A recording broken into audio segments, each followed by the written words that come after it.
Good morning बच्चों, आप लोग को फिर से स्वागत है हमारा प्यारा सा स्टडी प्लेटफॉर्म स्मार्ट एकेडमी में। आज की इस क्लास में मैं 10+2 यानी कि 12th का पहला चैप्टर, जिसका नाम क्या है तो बातचीत, और इसके लेखक जो है बालकृष्ण भट्ट, इनका इंट्रोडक्शन देखेंगे, इनके बारे में जानेंगे, इनका परिचय। ठीक है, तो देखिएगा, बालकृष्ण भट्ट का जो जन्म हुआ था वह हुआ था 23 जून 1844 को। बालकृष्ण भट्ट का जन्म कब हुआ था? 23 जून 1844 को। और इनका जो जन्म हुआ था, किनका जन्म? तो बालकृष्ण भट्ट का जन्म हुआ था इलाहाबाद उत्तर प्रदेश में। तो बालकृष्ण भट्ट का जन्म हुआ था 23 जून 1844 को, और मर गए थे 20 जुलाई 1914 को। जन्म कब हुआ था? 23 जून 1844 को, मरे थे 20 जुलाई 1914 को। इनका निवास स्थान, इनका रहने का जो जगह था वह कहाँ था बउआ? इलाहाबाद उत्तर प्रदेश, जिसे आप इलाहाबाद को आप प्रयागराज भी कहिएगा, इसका नाम चेंज हो चुका है। तो इनका निवास स्थान जो है कहाँ था? इलाहाबाद उत्तर प्रदेश। जन्म लिए थे 23 जून 1844 को, मर गए थे 20 जुलाई 1914 को। निवास स्थान था इलाहाबाद उत्तर प्रदेश। ठीक।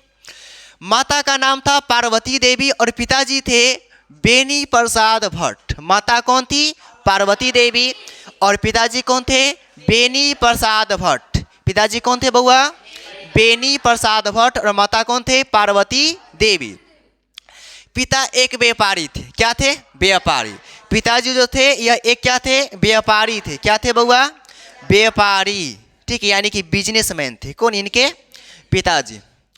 और माता एक क्या थी? तो माता थी एक सुसंस्कृत महिला थी, जिन्होंने बालकृष्ण भट्ट के मन में अध्ययन की रुचि एवं लालसा जगाई। देखिए, माता जो थी एक क्या थी?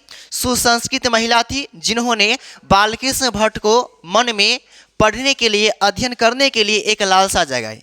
क्योंकि माँ ही होती है जो बच्चों को अच्छा से देख रेख करती है। ठीक है, यदि वह पढ़ी लिखी है तो अपने बच्चों को बढ़िया से शिक्षित कर देगी। इसलिए कहा जाता है कि जब भी शादी कीजिएगा तो पढ़ी लिखी लड़की से कीजिएगा, अनपढ़ से नहीं कीजिएगा। ठीक है, क्योंकि अनपढ़ से कीजिएगा तो आप तो निकल जाइएगा काम धंधा करने के लिए, घर पे रहेगी आपकी बीवी, रहेगी उसका बच्चा रहेगा। तो जब आपकी पत्नी पढ़ी लिखी न रहेगी तो बच्चा क्या खाक पढ़ाएगी? बताओ। और जब पढ़ी लिखी रहेगी और पत्नी रहेगी पढ़ी लिखी है, तो आपको तो घर पे हमेशा रहिएगा नहीं। तो पत्नी रहेगी तो पत्नी बउआ को क्या करेगी? पढ़ाई लिखाएगी। ठीक है, तो वही बात इसमें था कि बालकृष्ण भट्ट के जो माताजी जो थी ना, यह एक सुसंस्कृत महिला थी, जिन्होंने बालकृष्ण भट्ट को पढ़ने के लिए उनके मन में क्या किया? तो लालसा जगाई, रुचि जगाई। ठीक है। शिक्षा प्रारंभ में संस्कृत का अध्ययन, शिक्षा जो था इनका प्रारंभ में किसका अध्ययन किए थे? संस्कृत का। उसके बाद 1867 में प्रयाग के मिशन स्कूल से एंट्रेंस की परीक्षा दी थी। ठीक है, 1867 में यह जो बालकृष्ण भट्ट जो है प्रयाग मिशन स्कूल से क्या किए थे? एंट्रेंस की परीक्षा दिए थे। इनकी वृत्ति है कि 1869 से 1875 तक प्रयाग के मिशन स्कूल में अध्यापन किए। ठीक है, 1869 से 1875 तक। उसके बाद 1885 में प्रयाग के CAB कॉलेज में संस्कृत का अध्यापन किए।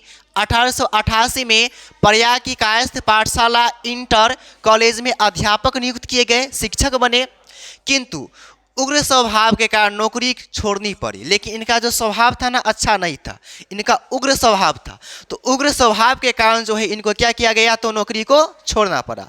यह क्या थे बउआ? अध्यापक नियुक्त किए गए थे, टीचर थे। ठीक है, शिक्षक थे, लेकिन इनका स्वभाव अच्छा नहीं था। फिर क्या हुआ? इनको नौकरी छोड़नी पड़ी। और उसके बाद से लेखन कार्य पर ही निर्भर रहे, यानी कि लिखने पर ही क्या रहे? तो निर्भर रहे। विशेष परिस्थिति में पिता के निधनों उपरांत, यानी कि पिता के मरने के बाद पैतृक व्यापार संभालने के नाम पर गृह कलह का सामना, यानी कि जब इनके पिताजी डॉक्टर पंडित बेनी प्रसाद भट्ट जब मर गए तो इनकी घर में क्या हुआ कि कलह होने लगा, यानी कि झगड़ा और होने लगा कि अब पिताजी तो मर गए। पिताजी क्या करते थे? व्यवसाय करते थे, व्यापारी थे, बिजनेसमैन थे। ठीक है, तो इनका जो व्यापार है, जो व्यापार का जो काम है, कौन संभालेगा?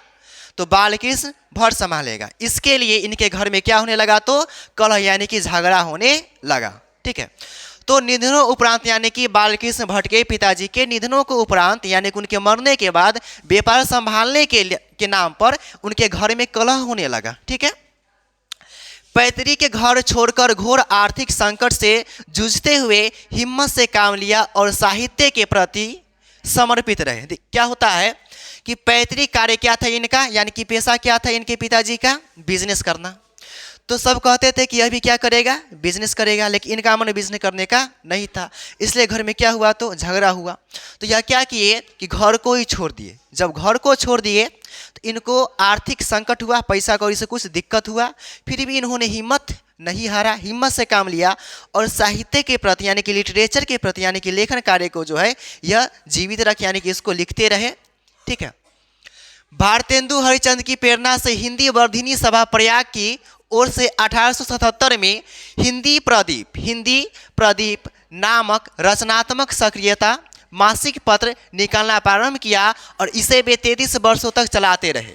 तो यहाँ से आपका ऑब्जेक्टिव का क्वेश्चन आएगा कि हिंदी प्रदीप यह जो मासिक पत्रिका है यह किनका है, तो बालकृष्ण भट्ट का है। और यह जो है कब से चालू हुआ था, तो 1877 से। और इसमें बालकृष्ण भट्ट जो है इसको कितने वर्षों तक चलाए थे, तो 33 वर्षों तक चलाए थे। ठीक है, ऐसा क्वेश्चन ऑब्जेक्टिव में रहेगा। नियमित रूप से सामाजिक, साहित्यिक, नैतिक, राजनीतिक विषयों पर निबंध लिखते रहे और 1881 में वेदों की युक्तिपूर्ण समीक्षा की और 1886 में लाला श्रीनिवास दास के संयोगिता स्वयंवर की कठोर आलोचना की। 1886 में लाला श्रीनिवास दास, ठीक है, इनका एक रचना है जिसका नाम क्या है, संयोगिता स्वयंवर। तो पूछा जाए कि संयोगिता स्वयंवर किसकी रचना, लाला श्रीनिवास दास की। संयोगिता स्वयंवर की रचना कब की गई थी, 1886 में। उसके बाद हिंदी प्रदीप सबसे इंपॉर्टेंट है। हिंदी प्रदीप किसकी रचना, तो बालकृष्ण भट्ट की। किसकी रचना है, बालकृष्ण भट्ट की। ठीक है, भट्ट, हाँ। उसके बाद सुनिएगा, जीवन के अंतिम दिनों में हिंदी शब्दकोश के संपादन के लिए यानी कि हिंदी डिक्शनरी के संपादन के लिए, ठीक है, श्याम सुंदर दास द्वारा काशी आमंत्रित किया गया, किंतु अच्छा व्यवहार न होने पर अलग हो गए। देखिए, अब इनका व्यवहार अच्छा नहीं था। ठीक है, यहाँ क्या था कि नौकरी कर रहे थे अध्यापक का, फिर इनका उग्र स्वभाव था, नौकरी को छोड़ना पड़ा। फिर क्या हुआ कि हिंदी शब्दकोश यानी कि हिंदी डिक्शनरी के संपादन के लिए श्याम सुंदर दास एक व्यक्ति थे, इनको आमंत्रित किए थे, इनवाइट किए थे कि आप आइए हमारे काशी में, और हमारे काशी में आकर आप हिंदी शब्दकोश का संपादन किए। आमंत्रित किए थे, इनवाइट किए थे, लेकिन इनका जो था अच्छा व्यवहार नहीं हुआ, तो वहाँ से भी यह क्या हो गए, तो अलग हो गए। ठीक, उसके बाद देखिए, इनका उपन्यास है जिसका नाम क्या है, तो रहस्य कथा। क्या नाम है, रहस्य कथा। नूतन ब्रह्मचारी 100 अजान 1 सुजान। इस बार का पूछा हुआ क्वेश्चन है कि 100 अजान 1 सुजान किनका उपन्यास है, तो बालकृष्ण भट्ट का। इस बार देख लीजिएगा, क्वेश्चन 12th का हिंदी का यह क्वेश्चन पूछा हुआ है कि 100 अजान 1 सुजान किसकी रचना है, तो बालकृष्ण भट्ट का। उसके बाद गुप्त बैरी, रसातल यात्रा, उचित दक्षिणा, हमारी घड़ी, सद्भाव का अभाव। उसका रचनाएं में नाटक है पद्मावती, किरातार्जुनीय, बेनीसंहार, शिशुपाल वध, नल दमयंती या दमयंती स्वयंवर, शिक्षादान, चंद्रसेन, सीता वनवास, पतित पंचम, मेघनाद वध, कट्टर सूम की एक नकल, ब्रह्मलत्ला, इंग्लैंडेश्वरी और भारत जननी, भारतवर्ष और कली, 2 दूरदेशी, 1 रोगी और 1 वैध, रेल का विकट खेल। यह भी इंपॉर्टेंट है, क्या, तो रेल का विकट खेल, ये भी पूछता है। बाल विवाह ए भी, ठीक है।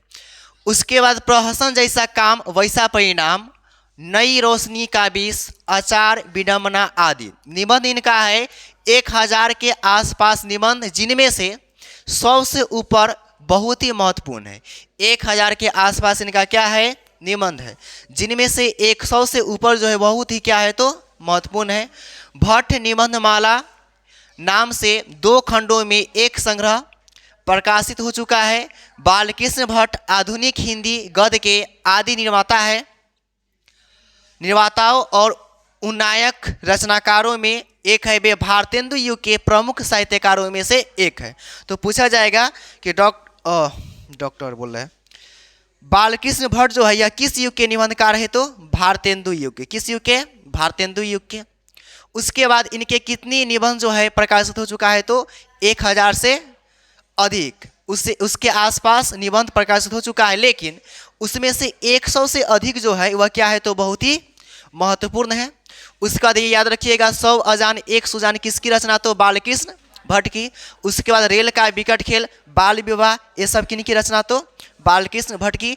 एक बार फिर से समझिएगा, जन्म कब हुआ था 1844 में, मरे थे कब 20 जुलाई 1914। जन्म स्थान इलाहाबाद उत्तर प्रदेश में।